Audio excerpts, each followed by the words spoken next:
Halo sahabat Kompas.com, ketemu lagi sama Mr. Jambul dan kita kali ini akan membahas sesuatu selalu yang berbeda. Bener, kali ini benar-benar beda karena Mr. Jambul akan mencoba mobil DNA WRC atau mobil rally gimana rasanya kalau kita bawa harian. Bingung kan? Ya. GR Yaris. Ini adalah produk titisan dari WRC. Jadi ya regulasinya pihak Toyota harus memproduksi mobil yang mirip dengan WRC dan dijual serta bisa digunakan untuk harian. Di Indonesia ini sangat langka karena cuma ada 125 unit dan itu semuanya diundi. Bahkan Vice President Toyota Astra Motor aja nggak dapet, sahabat Kompas.com. Nah, kalau detailnya kemarin rekan dari otomotif sudah membahas ya. Kalau kali ini Mr. Jambul cuma pengen ngerasain impresinya atau gimana sih rasanya bawa mobil rally, spek rally itu di jalan raya. Tapi sebelumnya yang Mr. Jambul bawa kali ini yang model dengan tambahan body kit. Jadi ada beda di depan spoilernya, terus ada stiker. Terus ini juga ada supaya kalau buka-buka dia nggak lecet-lecet. Ada side skirt juga dan juga ada ini tambahan belakang dan knalpotnya ada 4 nih. Dan suaranya ya agak ya nggak kenceng, agak. Dan juga Mr. Jambul seneng banget sama warna merahnya karena beda banget dan ngejreng banget. Suka. Oke, kalau gitu nggak usah lama-lama, kita nyobain gimana rasanya mobil ini, mobil WRC versi jalan raya, kita pakai di jalan raya. Oke, ikut terus yuk.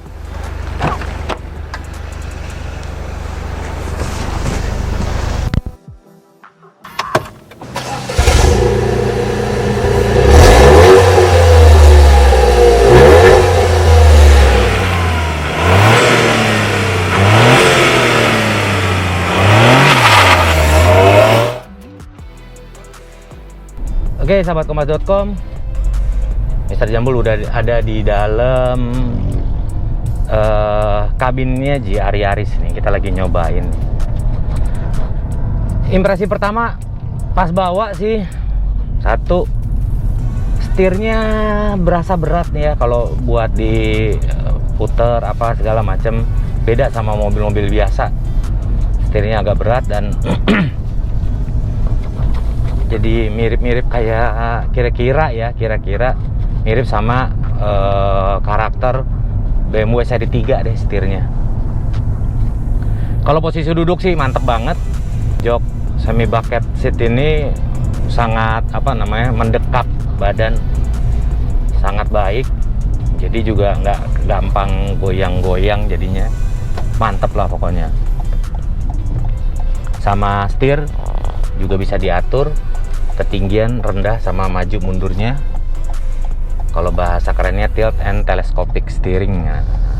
Untuk suspensinya, wah ini karena mobil rally ya, mobil rally yang sangat mengedepankan stabilitas dan performa pada saat bermanuver. Kategorinya sih ini menurut Mr. Jambul lumayan keras ya. Untuk mobil sport memang harus keras. Jadi kalau di bawah harian ya, kalau orang yang pengen nyaman kayaknya ini bukan pilihan yang tepat ya.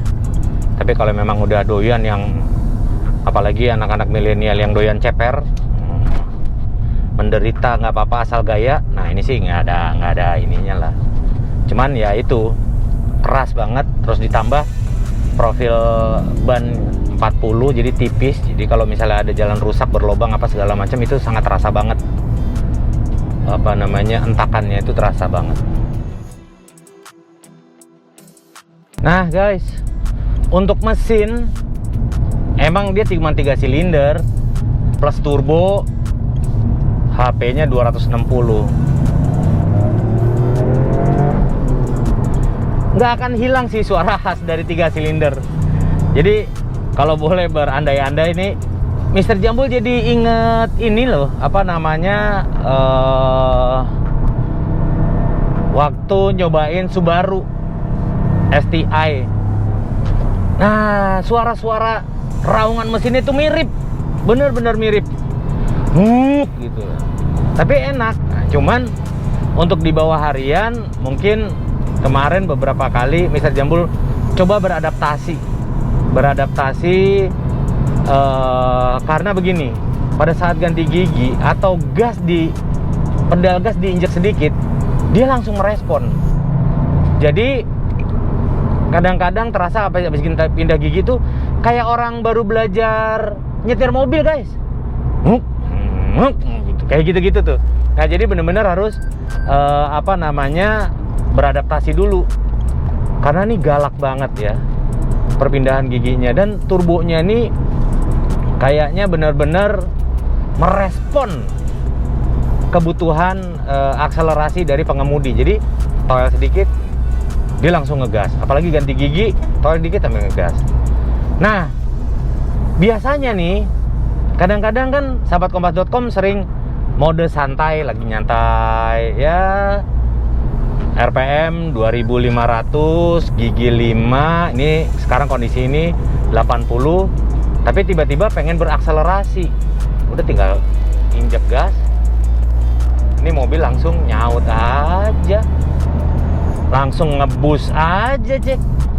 Gile, nggak perlu yang kayak waktu itu misalnya mau akselerasi, udah gigi tanggung ya kan, ketinggian, takutnya ngempos, akhirnya pindahin gigi, masukin gigi dari 4 ke 3 atau bahkan ke 2, ngegas baru berakselerasi. Ini nggak usah. Nah, sahabat kompas.com, ada beberapa catatan yang agak sedikit mengganjal sama Mr. Jambul pada saat mengemudikan ini. Yang pertama adalah soal visibilitas ini, sahabat kompas.com. Depan ini kan pendek ya kacanya.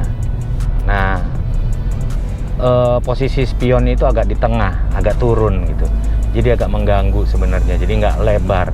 Plus di belakang itu juga kecil banget. Jadi sangat-sangat terbatas.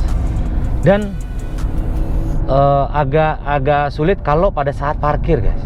Nah, sebenarnya ini kan ada head unit ya di sini. Head unitnya kayak ya tempelan biasa, karena memang sebenarnya nggak ada head unit, cuma ditambahin oleh Toyota Indonesia. Jadi ada head unit. Nah, kalau seandainya ditambahin kamera belakang yang aktif saat mundur, top. Bener, Mr. Jambul agak kagok terus terang pada saat parkir, apalagi mundur apa ini, karena visibilitas belakang juga terbatas. Ya cuman dibantu bener-bener efektif dari spion kanan dan kiri. Kalau ada bantuan kamera mundur akan lebih ciamik lagi.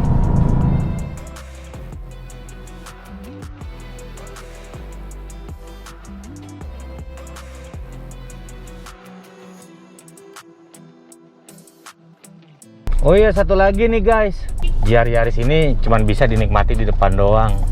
Karena kalau Mr. Jambul bilang ini konfigurasi tempat duduknya 2+2. Jadi belakang itu bener-bener kalau Mr. Jambul dengan tinggi 172 cm, duduk di belakang sih mentok dengkulnya. Dan atapnya juga yang belakang kan agak melandai karena gaya mobil coupe, jadi headroomnya juga kurang. Jadi memang kalau buat anak-anak sih di belakang oke, tapi kalau buat yang tingginya di atas 150 sih rasanya akan sedikit tersiksa pada saat duduk karena dengkulnya mentok sama jok depan. Nah, sahabat kompas.com, di konsol tengah ya ini ada beberapa tombol ya. Di sini ada tombol untuk pengaturan, ada tulisannya sport, track, dan normal. Ini bukan untuk pengaturan tambah tenaga atau responnya, sebenarnya sama aja. Karena Mr. Jambul cobain juga nggak ada bedanya. Bedanya cuman untuk distribusi distribusi tenaga atau distribusi, ini kan 4 wheel drive ya. Jadi Kalau apa namanya dipasang yang track, ini akan tenaga akan lebih ke ban belakang, disalurkan lebih banyak ke ban belakang. Kalau misalnya normal ya 4 wheel aja, jadi 50 depan, 50 belakang. Lebih ke distribusi gerak ban. Nah, di sini ada IMT. IMT ini, kemarin Toyota sempat ngundang kan beberapa media untuk nyobain dan main-main ya, ngedrift dikit lah di kawasan BSD. Nah, fungsinya itu. Jadi pada saat mau ngepot atau ngesot mau ngedrift, ini handbrake-nya ditarik. Kalau IMT-nya aktif, ditarik. Jadi kaki kiri nggak perlu nginjek kopling, dia udah merilis sendiri gitu loh. Jadi kalaupun lupa ngegas, ini mobil nggak akan mati. Begitu dibalikin lagi, kita tinggal ngegas, udah langsung nyaut. Jadi kelebihannya di situ IMT ini. Dan ada stability kontrolnya satu lagi. Nah, sama dengan GR Supra kemarin, ya mobil ini emang mobil buat sport untuk track day di Sentul. Punya tenaga lumayan besar untuk mobil sekecil ini. Tapi ada fitur auto start stop idle. Jadi kalau misalnya kita berhenti, rem kita injek dalam kondisi netral ya, rem kita injek, mesinnya mati. Begitu kita mau jalan, pedal kopling kita injak, dia langsung nyala otomatis. Ya, hitung-hitung mengurangi konsumsi bahan bakar pada saat kita macet-macetan atau nungguin lampu merah.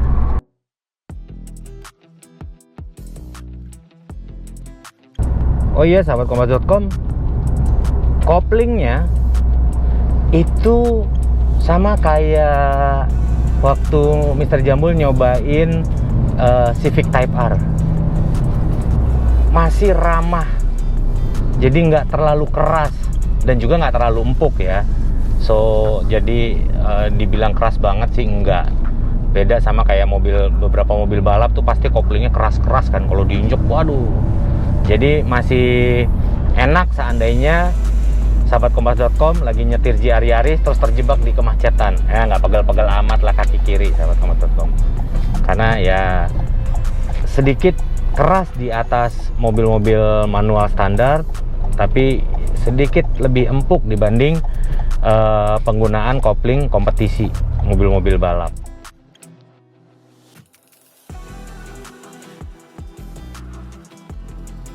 Baiklah sahabat kompas.com, tadi sudah kita cobain bagaimana GR Yaris, sebuah mobil rally yang diproduksi massal dan untuk digunakan sehari-hari. Ini kita gunakan benar-benar di jalan raya ya seperti mobil-mobil biasa lainnya. Dan ya punya beberapa kesimpulan. Yang pertama, ini mobil ya kalau untuk ukuran 172 cm sih cuman enak duduk di depan. Kalau di belakang untuk anak-anak, jadi modelnya 2+2. Nah, kalau mesin apa segala macem, wah udah enak deh.